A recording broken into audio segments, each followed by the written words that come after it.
లో ఉన్నాం. గతంలో కల్పించిన భ్రమలన్నీ కూడా అవి భ్రమలే అన్న సంగతి ఈరోజు ప్రజలకు అర్థం కావాలి. సరే, ఏ ఉద్దేశంతో ఏ ఆలోచనతో వాళ్ళు మేడిగడ్డ అన్నారం సుందిల కట్టినరో, ఆ పంపోజులు కట్టినరో, ఆ లిఫ్టులు పెట్టినరో, ఆ నీళ్ళు ఎక్కడికి పోయినా, నిధులు ఎక్కడికి పోయినా నేను విమర్శ చేయదలుచుకోలేదు. గోదావరి జలాలే కాదు, కృష్ణానది జలాల మీద కూడా చాలా రకమైన అపోహలు కల్పిస్తూ పక్క రాష్ట్రానికి తరలించడానికి మేమే మంగళహారతి పడుతున్నామంటూ ఆరోపణలు చేస్తే కృష్ణానది జలాల మీద పూర్తి స్థాయి చర్చ శాసనసభలోనే తీసుకున్నాము.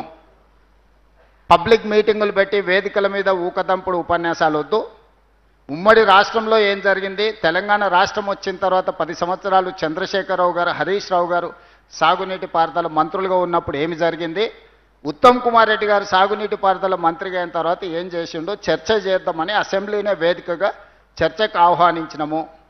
కృష్ణానదికి సంబంధించిన సంపూర్ణమైన చర్చ మొన్న జరిగిన శాసనసభలో చర్చ పెట్టినాం, సమాధానం చెప్పినాం, వివరణ కూడా ఇచ్చినాం ప్రజలకు.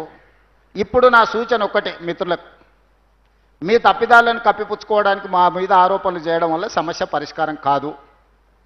మీరు తప్పు చేసిందా చేయలేదా అనేది ప్రజలు గుర్తించిండ్రు, ప్రజలు శిక్షించిండ్రు. దాంతోనైనా మీలో మార్పు వస్తుందని, పరివర్తన వస్తుందని మేము ఆశించినాం. ఆ దిశగా మీ మాటలు కనిపించడం లేదు. ఏదేమైనా నేను మిత్రులకు సూచన చేస్తున్నా, గోదావరి నదీ జలాలకు సంబంధించిన వివాదాల మీద కూడా శాసనసభలో చర్చ చేద్దాము. ముఖాముఖి కూర్చొని మీ అనుభవం 5 సంవత్సరాలు హరీష్ రావు గారు, 5 సంవత్సరాలు చంద్రశేఖరరావు గారు సాగునీటి పారుదల శాఖ మంత్రులుగా పనిచేశారు. 10 సంవత్సరాలు వాళ్ళిద్దరే ఈ శాఖను నిర్వహించారు. ఉత్తమ్ కుమార్ రెడ్డి గారు 2 సంవత్సరాలే అయింది నిర్వహించి. 10 సంవత్సరాల మీ అనుభవంతో మీరు సాధించిన విజయాలేంది, మీరు మాకు అప్పజెప్పిన వారసత్వం ఏంది, మాకు అప్పజెప్పిన వారసత్వంలో మేము పాల్పడిన తప్పిదాలేంటివి, మీరు విషయాన్ని విఫలీకరించి సభలో చెప్పండి. ఒకవేళ మేము ఏదైనా సవరించుకునేది ఉంటే సవరించుకోవడానికి మాకు ఎలాంటి అభ్యంతరం లేదు. మేము మేధావులం కాదు, 80,000 పుస్తకాలు చదవలేదు, లేకపోతే మేము ప్రపంచ జ్ఞానులమని కూడా మేము చెప్పడం లేదు. మేము మనుషులము, మేము చదివి తెలుసుకుంటాం, మేము అడిగి తెలుసుకుంటాం, మేము సూచన చేస్తే తీసుకుంటాం.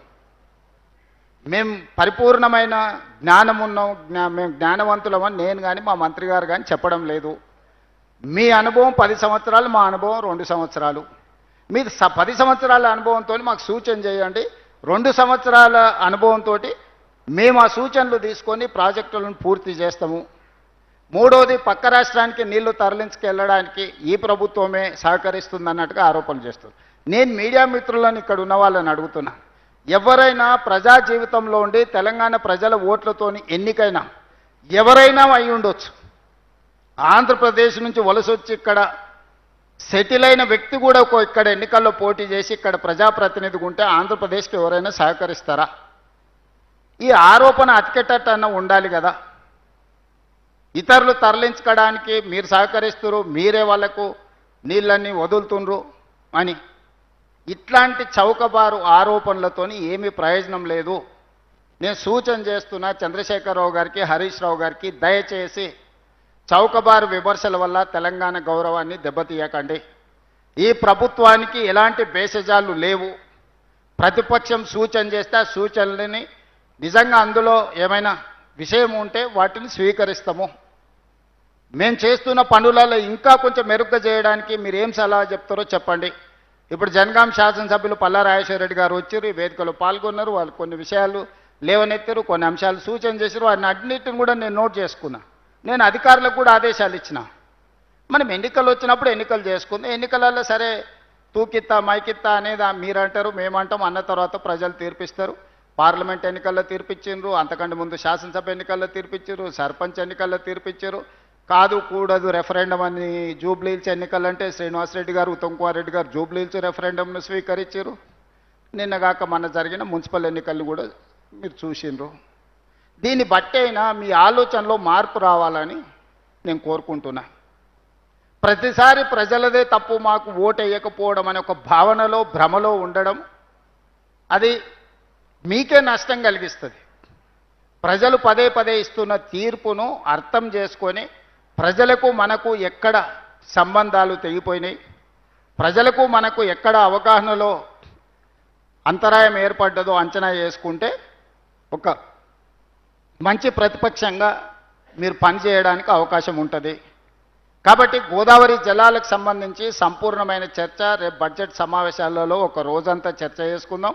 గోదావరి నదీ జలాల వినియోగం, గోదావరి నదీ జలాల వివాదాలని సభలోనే మనం చర్చ చేసుకుందాం అని చెప్పి ప్రతిపక్షానికి నేను సూచన చేస్తున్నా. ఇక మూడవది, నేను సంపూర్ణంగా విశ్వసించేది ఏ సమస్యకైనా, ఎంత జటిలమైన సమస్యకైనా చర్చలే పరిష్కారాన్ని చూపిస్తాయి. చర్చలు జరగకుండా ఏ సమస్యకు శాశ్వత పరిష్కారం దొరకదు. అప్పుడప్పుడు జర్నలిస్టులకు ప్రజాప్రతినిధులకు వివాదం ఏర్పడుతుంది. మీ నుంచి ఒక కమిటీ, మా నుంచి ఒక మంత్రిని ఎవరినో పెట్టి చర్చలు చేస్తాం. మన మీ కార్డుది ఏదో ఇష్యూ వచ్చింది, మీరు ఏదో లేవనెత్తిండ్రు. మీ అంశాలను ఇమ్మీడియట్గా కన్సర్న్ మినిస్టర్ గారికి చెప్పి అన్ని సంఘాలను పిలిపించి కూర్చోబెట్టండి, మాట్లాడండి. ఆ సమస్యలను ఎట్లా పరిష్కరించుకుందాం అంటే శ్రీనివాస్ రెడ్డి గారు ఒక సగం రోజు మొత్తం మీ సంఘాలందరినీ, మేము ఇష్టపడే సంఘాలు ఉండొచ్చు, మేమంటే ఇష్టం లేని సంఘాలు కూడా ఉండొచ్చు, కానీ సంఘ ప్రతినిధులను పిలిచి కూర్చోబెట్టి మాట్లాడి ఆ సమస్యకు ఒక పరిష్కారం చూపించినాం.